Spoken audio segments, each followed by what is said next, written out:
Bonjour à tous et bienvenue sur Crypto Flash, la chaîne de l'actualité crypto. Aujourd'hui, nous allons parler d'un piratage. Je vais aussi vous parler d'un projet qui vient de dépasser Ethereum en termes de frais. La SEC qui s'attaque à un nouveau projet crypto. On va aussi parler de Real World Asset et d'une news insolite autour de Telegram. Tous les jours, le meilleur de l'actualité crypto. N'hésitez pas à vous abonner, activer la cloche pour ne rien rater. Alors, au niveau du cours des crypto-monnaies, aujourd'hui, c'est assez stable, on va dire. Bitcoin 66 700 $, Ethereum 3340 $. Ça n'a pas trop bougé au cours des dernières 24 heures. Et on va passer tout de suite aux actus. Juste avant, c'est le dernier jour pour profiter des 20 € offerts sur Bitvavo, l'exchange partner de la chaîne. Vous avez le lien dans la description pour en profiter. Vous déposez 20 € et vous obtenez 20 €. Donc n'hésitez pas à vous inscrire avec le lien plus bas. Alors, première actualité, on a le projet crypto Pump.Fun qui vient de dépasser Ethereum en termes de frais générés.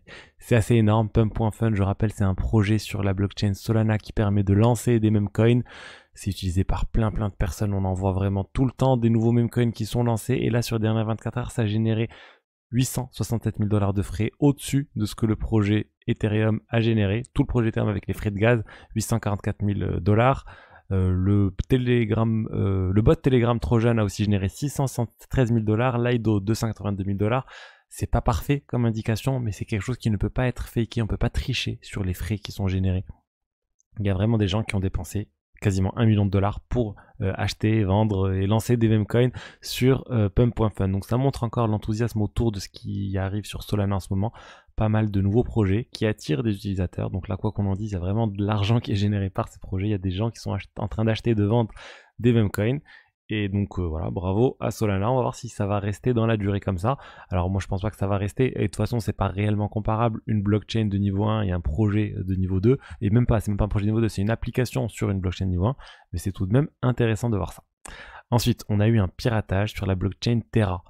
4 millions de dollars ont été piratés, la blockchain a été mise en pause pendant un instant, le temps de voir le problème et le temps de corriger les choses. Alors, c'est quoi ce piratage et qu'est-ce qui a été volé? Déjà, on parle d'environ 3,5 millions d'USDC qui a été volé sur la plateforme, et là où ça a été volé, c'est sur la plateforme de finance décentralisée Astroport. Donc il y a même des tokens Astro qui ont été volés. Le problème vient en fait du plugin, on va dire IBC-Hooks, qui est un composant qui est intégré, on va dire, aux divers blockchains de l'écosystème Cosmos. C'était un composant qui avait une faille de sécurité qui a été corrigée en avril, mais que la blockchain Terra n'a pas corrigé. Malgré le fait qu'ils aient mis une mise à jour en juin, ils n'ont pas corrigé cette problématique. Et du coup là, il y a un pirate qui a réussi à exploiter cette attaque de réentrance.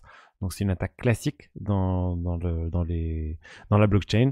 On entre à nouveau dans le code et on arrive à voler de l'argent. C'est ce qui a été fait. Et voilà, malheureusement, ça va être compliqué de récupérer tout ça pour les utilisateurs. Mais ça montre que vraiment que Terra, la blockchain Terra, n'a vraiment pas suivi les bonnes pratiques de sécurité de base, qui sont juste de mettre à jour son code lorsqu'il y a des nouvelles librairies qui sont sorties avec des corrections de failles de sécurité. Donc vraiment très gros problème pour Terra, pour les utilisateurs qui avaient de l'argent sur Astroport. Ensuite, on va parler de BitClout. Et c'est un projet dont j'avais parlé sur ma chaîne au tout début, au lancement. Au lancement de ma chaîne, c'était quelques temps après ça a été lancé. C'est le projet BitClout qui permettait de faire un peu ce que Friendtech faisait dernièrement. Donc ça permet d'avoir des parts dans des comptes Twitter, des actions dans des comptes Twitter. Ça vous permet de tokeniser votre compte Twitter, on va dire, et les gens pouvaient acheter des parts dans ça et dans votre identité, on va dire. Et ça avait bien marché, ça a fait beaucoup de buzz au début. Ils avaient levé énormément d'argent. BitClout, ça avait été lancé par Nader Al-Naji. Il a 32 ans. À l'époque, on ne connaissait pas son nom. Il s'appelait Diamond Hands. Il a levé 257 millions de dollars avec ce projet. Depuis, ça a été renommé, je pense, en Desso. Mais en tout cas, le projet, là, la SEC l'a rattrapé en disant ils ont levé cette somme, 257 millions, sans avoir le droit, sans avoir été enregistré auprès de la SEC. C'était une sorte d'ICO, en fait. Et ils n'ont pas fait les démarches pour s'enregistrer auprès de la SEC. Il lui reproche un certain nombre de choses. Le fait qu'ils avaient dit qu'il allait lever les 257 millions de dollars, pas dans le but de s'enrichir lui, mais dans le but de développer le projet. Et a priori, il a utilisé 7 millions de dollars pour louer une maison à Beverly Hills avec je sais pas combien de chambres. Il a aussi fait des dons à sa famille, à sa mère. Et d'ailleurs, la SEC, a priori, porte plainte aussi contre sa femme et sa mère. Donc c'est vraiment compliqué, je pense. On va voir ce qui va qui va en sortir? Est-ce qu'il y aura un règlement à l'amiable? Est-ce qu'il va payer une amende? Est-ce que... On attend. En tout cas, voilà, c'est encore une fois pour montrer que la SEC n'a toujours pas lâché les cryptos. Ils sont toujours en train de s'attaquer aux cryptos. Là, c'est à des gros projets qui ont levé énormément d'argent. Mais voilà, on n'est pas encore sur une SEC qui est, on va dire, très crypto-friendly.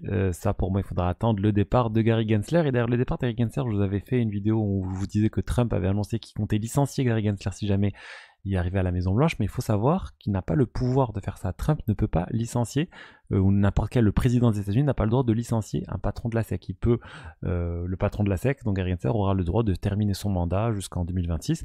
Après, oui, rien n'empêchera Trump, je sais pas, de faire pression sur Gary Gensler ou de lui dire qu'il va lui complexifier les choses ou de le menacer ou d'autres choses, mais en tout cas, il n'a pas le droit de le licencier. Donc, on va voir si jamais il est élu, qu'est-ce que pourra faire Trump contre Gary Gensler. Ensuite, je voulais vous parler de Circle, la société qui est derrière l'USDC, donc un des principaux stablecoins dans l'écosystème crypto. Eh bien, Circle serait valorisé à 5 milliards de dollars. Ils sont en train de préparer leur introduction en bourse. Il y a quelques temps, il y a quelques années, ils voulaient même faire l'introduction en bourse autour de 9 milliards de dollars. Là, ça a baissé. On parle plus de 5 milliards de dollars. Mais pourquoi je vous en parle? Parce que c'est une bonne indication pour voir un peu les valorisations dans les actifs du monde réel, les real world assets dans l'écosystème crypto. Là, on a Circle qui devrait être valorisé à peine 5 milliards de dollars. Alors qu'on a des protocoles tels que Ondo, qui actuellement a une market cap de 1,3 milliard de dollars, mais surtout une FDV à 9,5 milliards de dollars. C'est juste énorme, c'est 2 fois plus que toute la valorisation de Circle, alors que Ondo a beaucoup moins de stablecoins.